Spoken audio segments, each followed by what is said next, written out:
देखिए क्या क्या सवाल पूछा गया। सिविल सेवा 2024 इस वर्ष जिनका रिजल्ट 2025 में आएगा,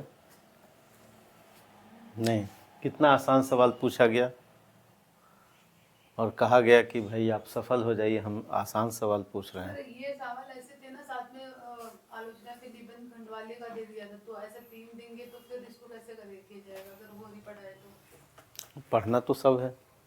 नहीं, सिविल सेवा 2024 दिनकर की युग चेतना पर प्रकाश डाला। युग मतलब समय, काल, चेतना समझ ही रहे हैं। युग चेतना, दिनकर क्या सोचते हैं, अपने समय की समस्याओं के प्रति दिनकर कितना चैतन्य है, ये सवाल पूछा गया। बहुत आसान सवाल, संवेदना पक्ष से। हमने कहा था कि सवाल के प्रश्न के 2 आधार होते हैं, एक तो विषय और दूसरा शिल्प। तो ये सारे सवाल आपसे क्या पूछे गए, विषय से पूछे गए, संवेदना से। यहाँ थोड़ा सा शिल्प केवल इस सवाल में, इस प्रश्न में टच किया। बाकी जितने प्रश्न ऊपर से पूछे गए वो सब संवेदना पक्ष से, विषय पक्ष से। यानी दिनकर चाहते क्या हैं, ये क्यों लिखा कुरुक्षेत्र। आपसे कोई साक्षात्कार में भी पूछ सकता है कि कुरुक्षेत्र लिखने का उद्देश्य क्या है, और वही सवाल पूछा गया। तो दिनकर की युग चेतना पर प्रकाश डालें। दूसरा प्रश्न है, युद्ध की समस्या मनुष्य की सारी समस्याओं की जड़ है। युद्ध सदैव चलते रहते हैं दिमाग में, हर व्यक्ति के मन में युद्ध चलता रहता है। कोई ना कोई तनाव है, नहीं, मनुष्य की सारी समस्याओं की जड़ है। जितनी समस्याएं समाज में हैं, राजनीति में हैं, धर्म में हैं, अर्थ में हैं, वो सभी समस्याओं के मूल में, केंद्र में, आप कह सकते हैं भाई बीमारी के केंद्र में क्या है। तो इन्होंने कहा कि इस बीमारी के केंद्र में क्या है, युद्ध। चूँकि युद्ध सदैव चलते ही रहते हैं, बाहर नहीं चले तो मन में चलते रहते हैं। रेणु जब मैला आंचल लिख रहे थे तो उन्होंने कहा कि नहीं जी, सभी समस्याओं की जड़ है गरीबी और अशिक्षा।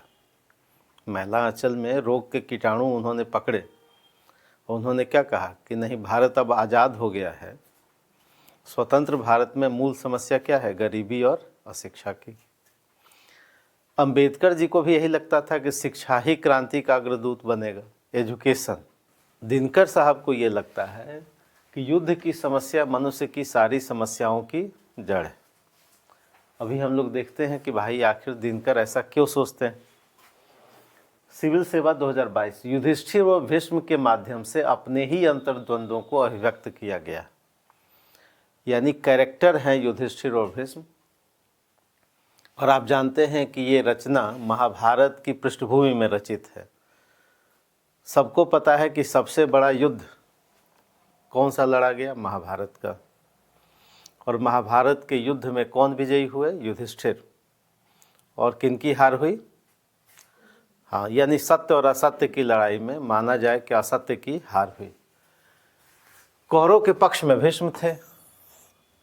अब युधिष्ठिर जीत जाने के बाद, विजयी होने के पश्चात भीष्म के पास जाते हैं और भीष्म से सवाल करते हैं। भीष्म इसका उत्तर देते हैं और पूरी रचना युधिष्ठिर और भीष्म के संवाद के माध्यम से चित्रित हुई है।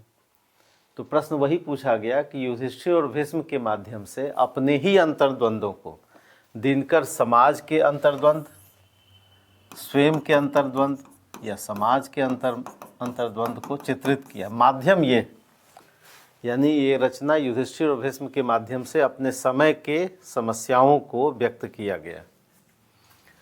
यही सवाल 2021 का सवाल फिर से शब्दशः पूछा गया, दिनकर युग चेता कवि।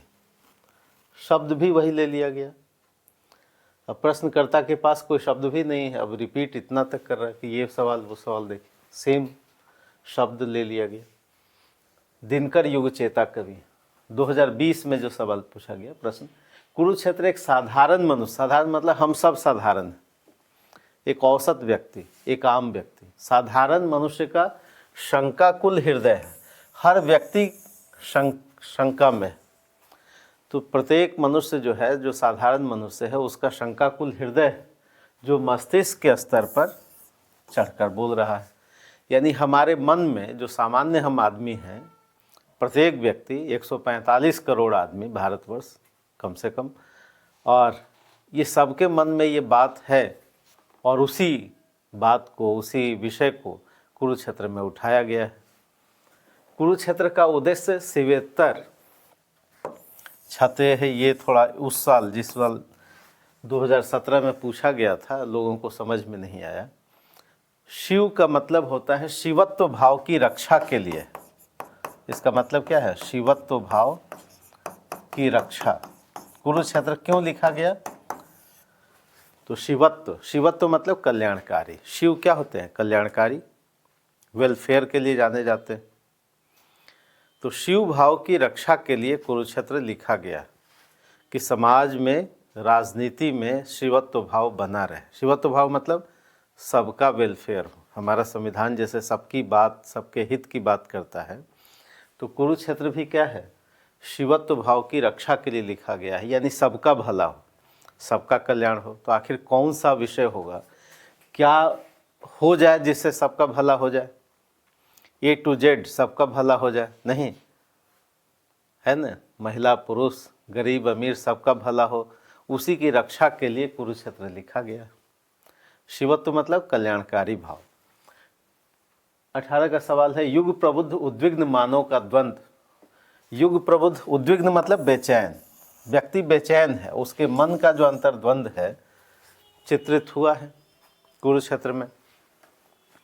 कुरुक्षेत्र में प्रत्येक मनुष्य का जो अंतर्द्वंद है, प्रत्येक सामान्य मनुष्य का जो मस्तिष्क के स्तर पर व्यक्ति सोच रहा है, और ये सोच रहा है कि मूल कारण आखिर समस्याओं का है क्या, वही द्वंद्व चित्रित हुआ है इस रचना में, जिससे प्रबंधात्मकता प्रभावित हुई है। यानी ये अगर एक प्रबंध रचना है, स्टोरी वाला है, तो इससे इस पर इफेक्ट पड़ा है ये सवाल। यानी ये जितने सवाल हैं सब तो एक ही सवाल है, सब एक सवाल है। यानी कुरुक्षेत्र से कोई नया सवाल नहीं पूछा गया, सब में एक ही बात लिखना है, सबका विषय एक ही। और इसलिए कहा जाता है कि हिंदी साहित्य कितना सरल है। कोई एक आंसर तैयार कर ले तो आराम से वो 60% अंक ला सकता है। सभी तो एक ही सवाल है, केवल शब्द बदला गया है, कई बार तो शब्द भी वही रखा गया है। यानी टोटल जो प्रश्न अभी तक पूछे गए हैं वो मात्र एक ही प्रश्न पूछे गए हैं कि कुरुक्षेत्र में दिनकर का उद्देश्य बताइए, जो इंटरव्यू में भी आपसे पूछा जा सकता है। तो इंटरव्यू में जब पूछा जाएगा तो आपके पास 1-2 मिनट का समय है, और यहाँ एग्ज़ाम में आपके पास 10 मिनट या 15 मिनट का समय। यानी अब तक जो सवाल पूछे गए उसमें मूल उद्देश्य क्या है कि भाई कुरुक्षेत्र लिखा क्यों गया, और वही प्रश्न कह रहा है कि लिखा इसीलिए गया कि शिव भाव की रक्षा हो। लिखा इसीलिए गया कि प्रत्येक मनुष्य के दिमाग में चल रहा है युद्ध है, कोई ना कोई समस्याओं का जो जड़ है, जो केंद्र है, रोग का जो केंद्र है वो क्या है? प्रत्येक मनुष्य के अंदर चलने वाला द्वंद्व, युद्ध। और ये युधिष्ठिर और भीष्म तो केवल एक माध्यम भर है, अपने ही अंतर्द्वंद्वों को चित्रित किया है, ये भी वही सवाल है। यानी दिनकर कहना क्या चाहते हैं, ये रचना लिखी क्यों? ये जो कुरुक्षेत्र लिखी रचना, ये 7 सर्गों की जो रचना है, ये लिखा क्यों, और लिखा क्यों वो कहाँ दिखेगा? इनकी भूमिका में। तो जरा बुक निकालिए, हम लोग भूमिका एक बार पढ़ लें। इतनी सरल बात बच्चे क्यों नहीं समझते जब एक ही सवाल बार बार पूछा गया? इसमें कोई नया सवाल नहीं है, एकमात्र सवाल है सीधा सीधा कि दिनकर ने कुरुक्षेत्र लिखा क्यों, या कुरुक्षेत्र का उद्देश्य बताइए। यही सवाल है पूरे में। और कुरुक्षेत्र का मतलब क्या है? एक जगह है कुरुक्षेत्र, हस्तिनापुर में, हरियाणा में, जहाँ माना जाता है कि महाभारत का युद्ध हुआ था, और उस युद्ध में सत्य और असत्य की लड़ाई थी। युधिष्ठिर जीत चुके हैं। ये द्वितीय विश्व युद्ध का भी बैकग्राउंड हो, 1945 की रचना है। तो दिनकर कह रहे हैं कि महाभारत युद्ध से लेकर के आज तक, द्वितीय विश्व युद्ध तक, मनुष्य की सारी समस्याओं का जड़ क्या है? मन में चल रहा युद्ध। सबके मन में युद्ध चल रहा है, सबके मन में कोई ना कोई तनाव है, यही रोग की जड़ है। यानी प्रत्येक मनुष्य का शंकाकुल हृदय है, प्रत्येक मनुष्य शंकित। आखिर ये समस्याओं का समाधान होगा कैसे? कैसे सब लोग सुखी रहेंगे? सब कैसे शिवत्व भाव की रक्षा होगी?